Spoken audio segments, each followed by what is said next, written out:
Hey, Redskin Nation.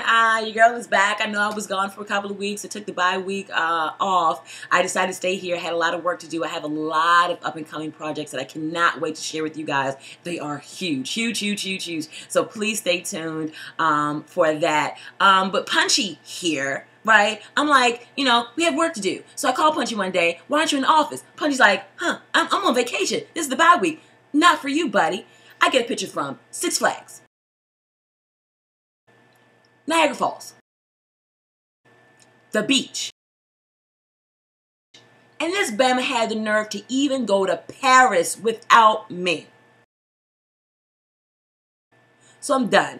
Done with him. Right now, he won't be saying anything today. Okay, anyway. The game, Sunday, terrible. It first started out when Sam Rosen was calling a game. And when I saw Sam Rosen calling a game, this is the third week I've watched Sam Rosen call a game. And let's just say, he might need to go play bingo because kind of looting it a little bit. I don't know. Sorry. Anyway, really, from the get-go, I did not want to face a 1-4 team, but they lost to Buffalo, so as it may, the Eagles came in here thirsty and hungry. We came in here acting like we were still in the bye.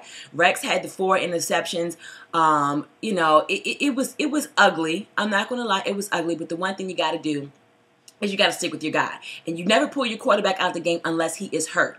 And that right there, as soon as I saw him get pulled, I'm like, oh gosh, here we go. This could be the turning point of our season to go. And it just, you know, to me, after Rex's second interception, you say, okay, we have not had any runs. We're not doing that great, but at the same time, let's keep pounding the ball. Let's keep pounding the ball. Because this week, Juan Castillo listened to his team, listened to Nnamdi, listened to Rogers Cromartie saying, get us out of this zone coverage. Let us play man. And you saw what happened when they did. You saw what happened when they broke down and they got a better defense, and you thought they would have pounded the ball a little bit more. Beck came in. He is better with his feet, but at the same time, his accuracy is terrible, and I'm just not feeling it. Did you see what he had on after the game? I mean, he looked like a mechanic going to a Foursquare bar down at the Countryside Diner. I'm like, what in the heck, John Beck? I didn't know you didn't think you were going to be on TV today, but you got to come out looking a little bit better than that. When does it come time that we start looking at Baby Shanahan? I mean, last year he wanted McNabb out because Rex was his guy. Now all of a sudden John is his guy. When are we going to look to him and say, okay, how about your play calling? How about you? How about you're not looking at the type of players that you have and doing what's best for them instead of just being stuck in your tunnel vision saying, this is what I want to do. This is what I want to do.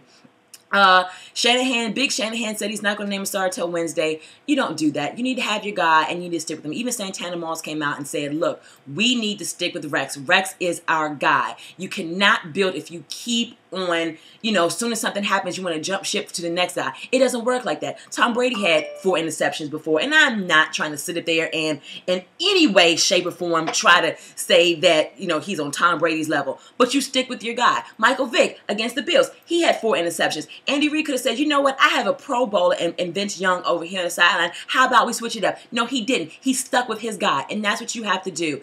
And we won't get anywhere. Mike, I know you really, really want John Beck in there, but John Beck has no place in the National Football League.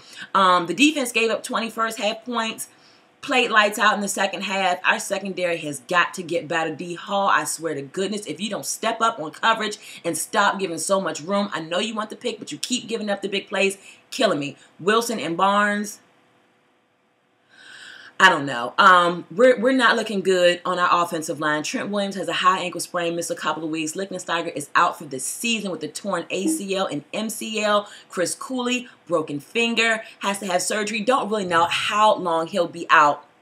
And this just doesn't bode well for us, ladies and gentlemen. I don't know. We have Cam Newton and the Carolina Panthers coming up this week. Cam Newton is 9 times out of 10. He's always going to have a big game, but if we can just put some points on the board and kind of keep Steve Smith and his other guys in check, we might have a chance, because I tell you what, our schedule does not get any easier from here, so we have got to step it up seriously. Just real quick, I had a chance to watch Donovan McNabb last week.